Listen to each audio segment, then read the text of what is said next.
So this is Kristin Kirk, and I wanted to respond to an email that came in from someone who had taken the summer intensive, working to open to communicate with all the magnificence that there is, all the guides and angels and enlightened beings that are in service and in support of this massive awakening that's happening on the planet for everybody. So there's a question that came in that was very compelling that I wanted to respond to. So the question, and the person who's writing this took the class having had no kind of openness to this sort of thing before, is a doctor, and felt compelled to take this class. So so I just received this one. It's if you could speak to dealing with the vulnerability that exists when one finds oneself standing on the line, which feels like the precipice, between the outer world, which has always been the reference point for what is true, and now suddenly discovering a whole new inner world that holds a truth that was otherwise unknown. To which world should one turn now? Truth and validity cannot be given to both in equal measure. It is all too easy to be consumed by the issues, concerns, and demands of daily working life, and to continue with the outer world as its truth, as the reference, and to pretend that none of this has happened.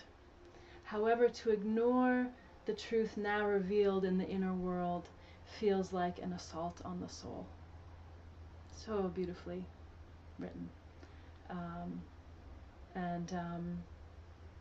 Again, the person who's writing hadn't had any kind of experiences in this communication before, and had very clear, distinct experiences that were verified on the outside.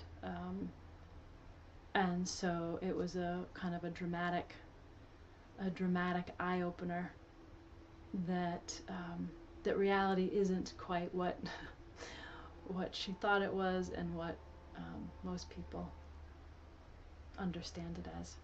So I would love to just be quiet for a moment and sit in meditation for a little bit before responding to this, but I just wanted to respond in a video. It was an email, but I need to share in a larger way because of the poignancy.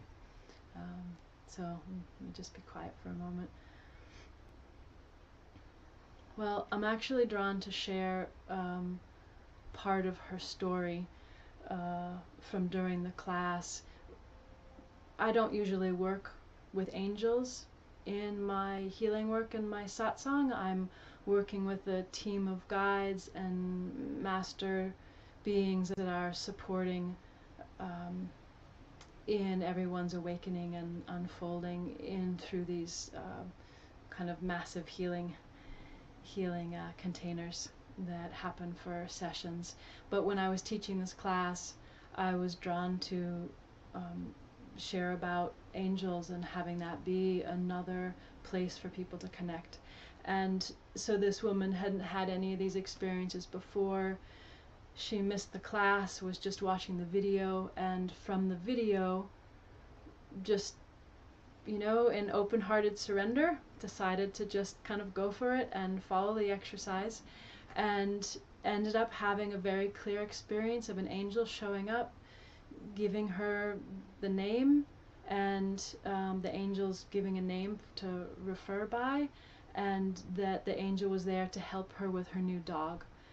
And her dog then came over and sat next to her in this acknowledgement of the exchange that was happening.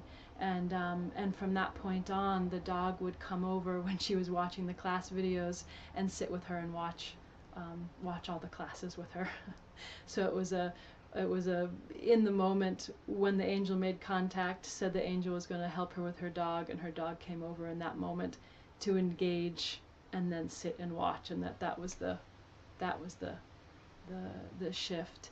And so, having been a veterinarian and continuing to be, the reality has been based in most people's reality, where you go to school, you learn things, right? And physiology and being a doctor, you're looking at the body, you're looking at the parts, you're looking at medicine.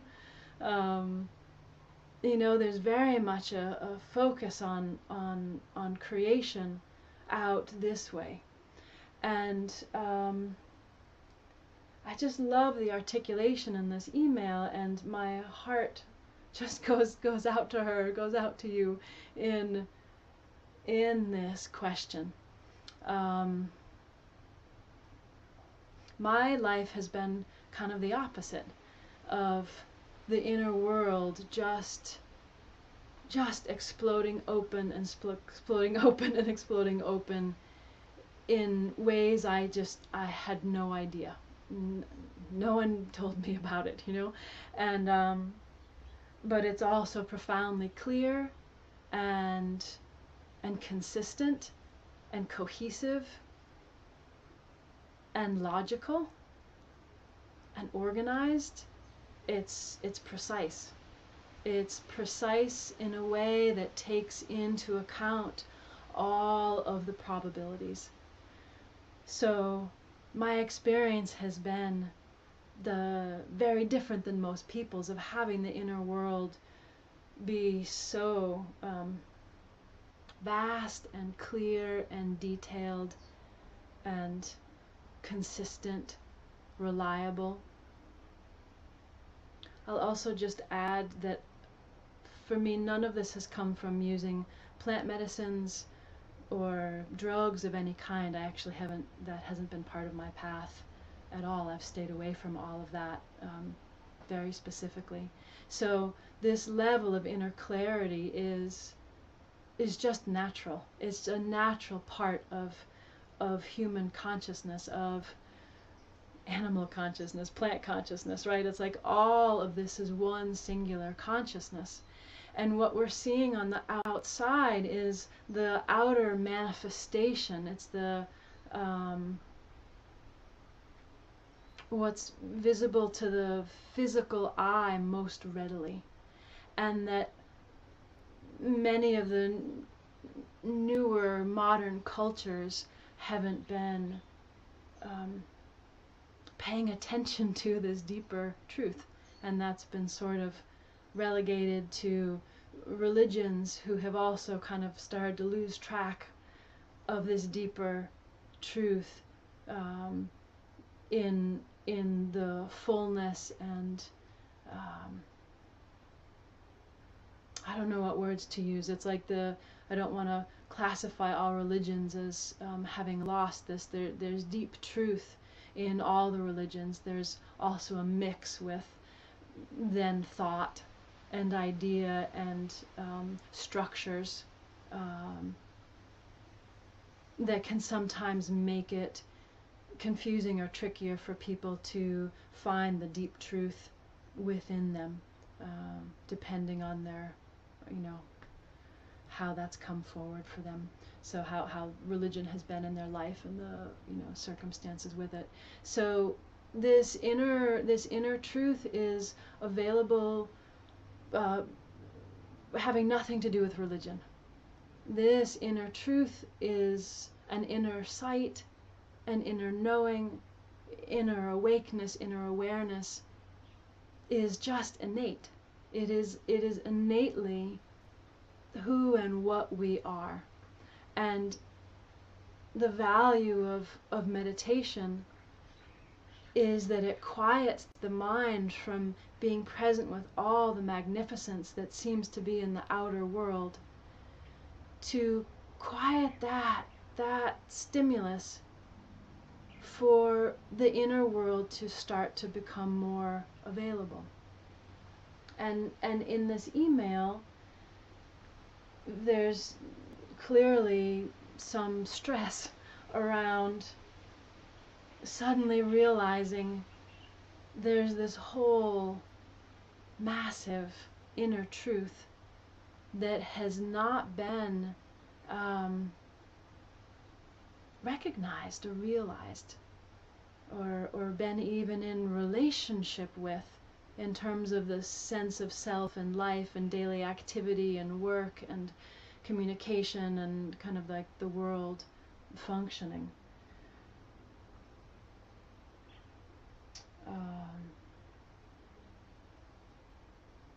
Right, it's all too easy to be consumed by the issues, concerns, and demands of daily working life, and to continue with the outer world and its truths as the reference, and to pretend that none of this has happened.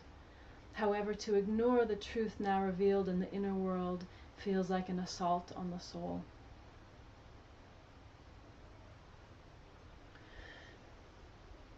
So, it's easiest for me in this moment to speak from my own experience. And as the inner world has continued to expand and include more and more of reality in both the microscopic level and the macroscopic level,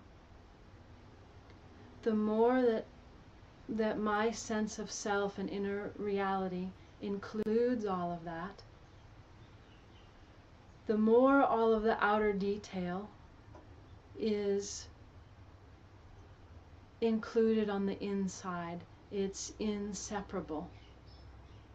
And so the movements of the trees are the movements of the inside.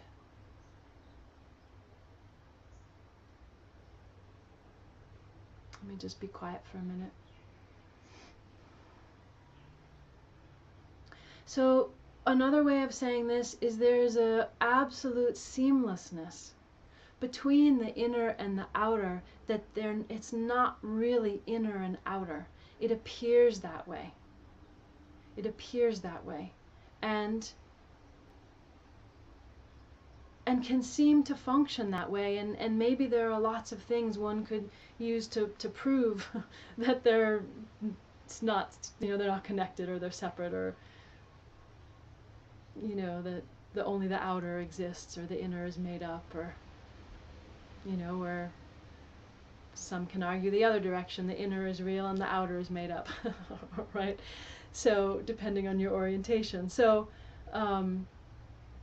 my experience of this awakening, the embodiment, is that there is a cohesiveness between the massive inner world and the massive outer world and the massive microscopic world. And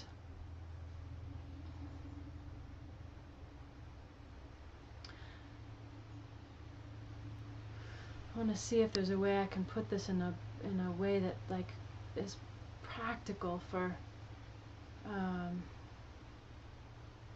it's profoundly practical in my life. It's experienced that way. There's no separation. And let me just be quiet for a moment.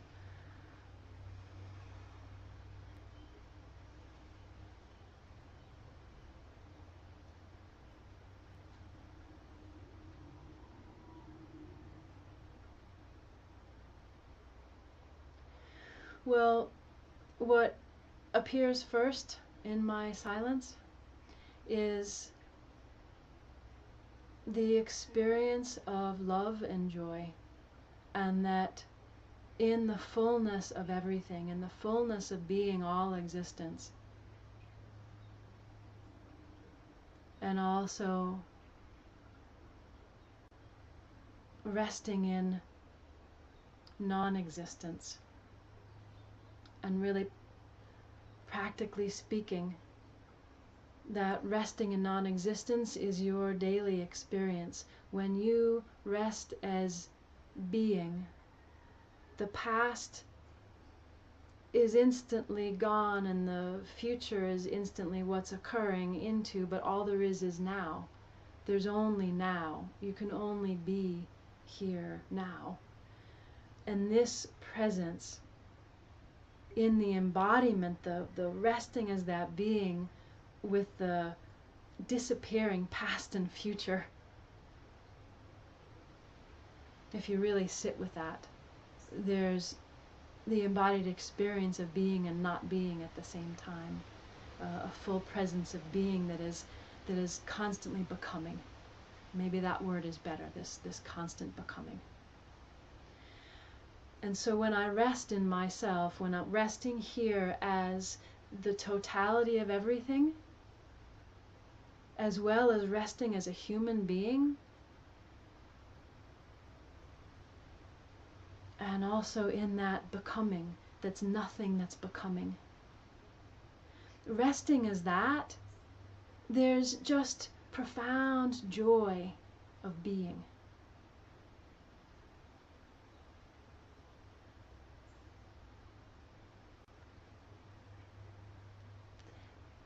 And the experience of all of this magnificence arising out of self. The whole thing. The whole thing.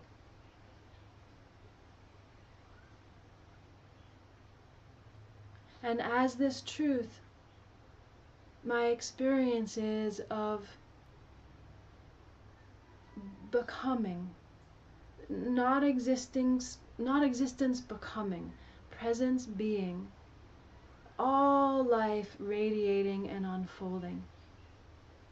And there's no separation from the totality and from the movements and the actions of the details of my life, of work, of eating, of doing laundry, of walking to the bank, of getting in the car, of how well my car is running.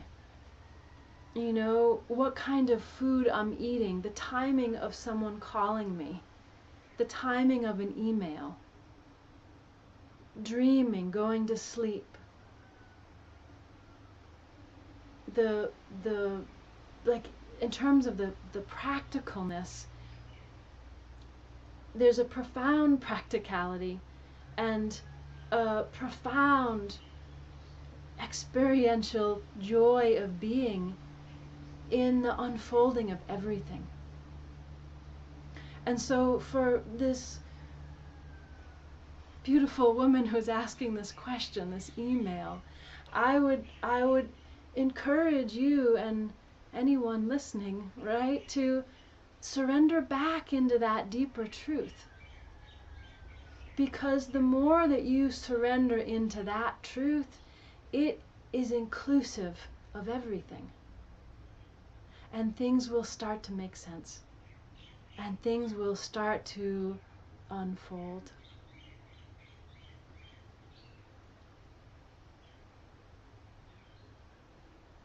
There's a brilliant orchestration of being that is immense. And the more you surrender into that deep truth in the inside, the more you are surrendering into that deep organizational truth that is immense, because they're the same thing. And then the dualities, the apparent dualities on the outside, things that seem separate from each other, start to come into a different focus. A different focus, a different recognition and understanding of what's happening.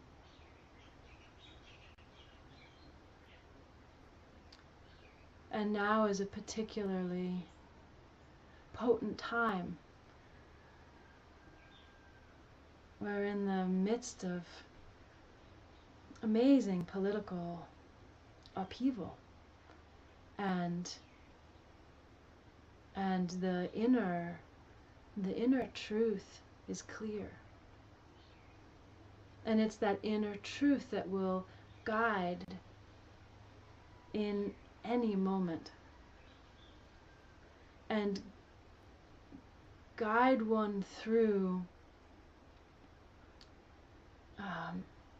the maze.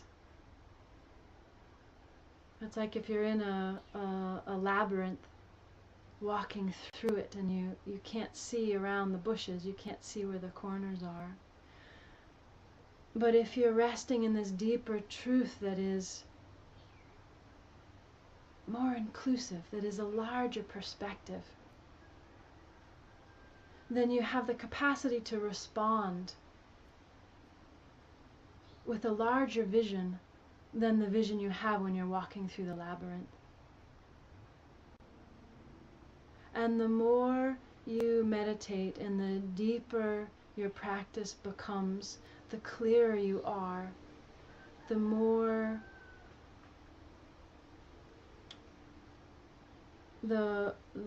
clear your connection with the depth of truth will be, to the point where you can trust when you hear something that might not make sense logically, that when it comes from that profound depth of truth, you know it's trustworthy.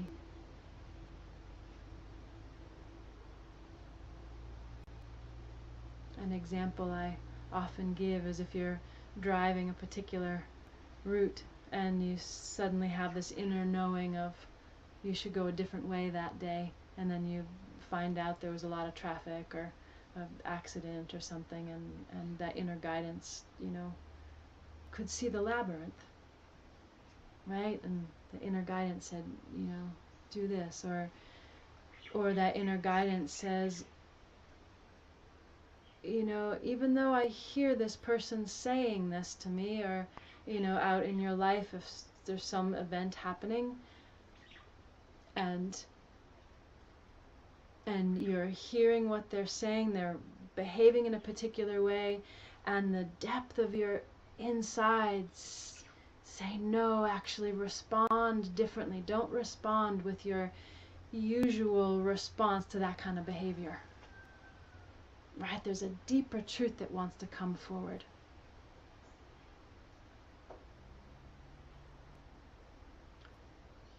Or someone, I had a friend the other day that had behaved in a way that was not what I expect in friendship, or not what I really want in friendship or to cultivate, and in the conversation and my just being present with what was happening and staying steady and speaking the truth that was felt here in openness, this person burst into tears who hadn't burst into tears for a long time, and had I responded with a different kind of response to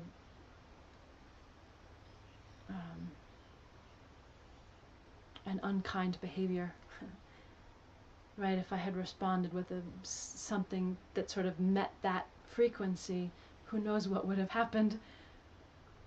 An escalation perhaps, or I don't know. But what I'm wanting to get to is that in the midst of what's happening on the outside, that the inner truth is going to see beyond what your conditioned responses might elicit. And in terms of this question of suddenly feeling a dramatic difference between the outer and the inner, and just not knowing how to respond to what's true, the difference between the two starts to balance itself out. It starts to come into a deeper equilibrium the more you connect with the depth of what's true on the inside, because the inside is inclusive of the outside.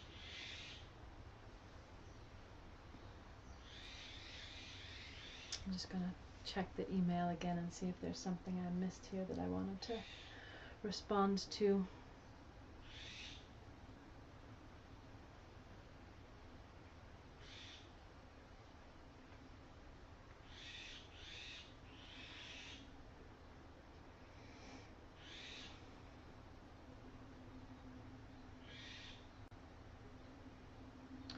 So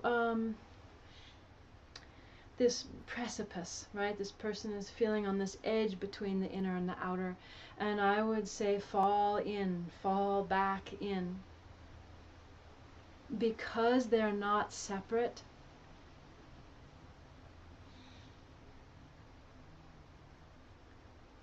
let me start this sentence differently. They're not separate from each other.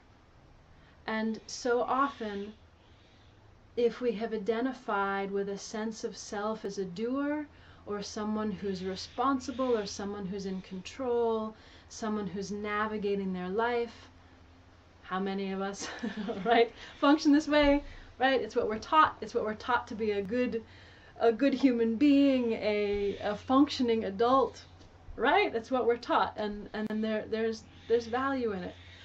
And this deeper truth is inclusive of that. That sense of self that functions that way actually arises out of this deeper truth. And so there's a fear that there's often a fear that if you surrender into this deeper truth in yourself, you'll stop functioning, you won't make sense, you won't get up and like eat, you won't be able to work, you won't be able to whatever, you won't be able to function. And sometimes there are phases that happens for people in this process, but it hasn't so much been my experience. My experience is the deeper that consciousness goes into itself, the higher functioning the outer expression becomes. Because the outer expression is arising out of this deeper truth. They're not separate from each other. And that the inner organization, because it is making the labyrinth, because it is aware of all the layers prior to the labyrinth, because it is all that, it's going to navigate your life way better than any part of your consciousness that has contracted around a sense of self, thinking that you're in control and you're going to make sure it gets done right. It doesn't mean that that quality of tending to detail is going to fall away. This massiveness is every single little detail, is the living, breathing of every detail, and is the tending to it. There's no separation. And so for me, practically speaking, the more that I surrender into this deeper organization where my mind, my thinking mind is not engaged, I'm not making my schedule for the day, I'm not thinking about it in that way, trying to orchestrate it, but I'm resting in the beingness that unfolds the day. And there's a divine orchestration that's mind-boggling. And so it's not to stop tending to your life in the ways that you do, but as you bring attention and focus towards this inner truth, you'll start to see how they're connected, and you'll be more aware of the inner impulses that say, I know I was supposed to do that errand today, but this sense inside is to not do that. And maybe you ignore it, you go anyway, and the thing you're going to buy isn't going to show up until tomorrow because there was a shipping issue at the store. You know, and that inner truth was already organizing and prioritizing your day, knowing that's not actually going to serve, you know? So that life is organizing itself all the time. And so this practicality, right, how do you function? The more that you surrender into this deeper truth, the better your life actually functions. And the greater sense of trust that that can come forward to support you in living your life differently, of listening to that inner voice with everything that you do, everything that you say, to start being present with that divine gorgeousness where you don't know the answer. The answer is the living, the answer is the becoming. You don't necessarily know ahead of time, but you know in the moment. In the moment, the truth is, yes, this is what wants to happen. You know, yes, you can still make schedules. Yes, you can still show up at work on time. Right? Yes, you can still function. And this deeper truth starts to enliven and inform what you previously thought of as the outer world. And you can start to live the truth of the inner and the outer being one divine, cohesive movement of being. One divine, cohesive movement of life and truth and love happening. So thank you for listening. That was a long response. I hope that I addressed that question.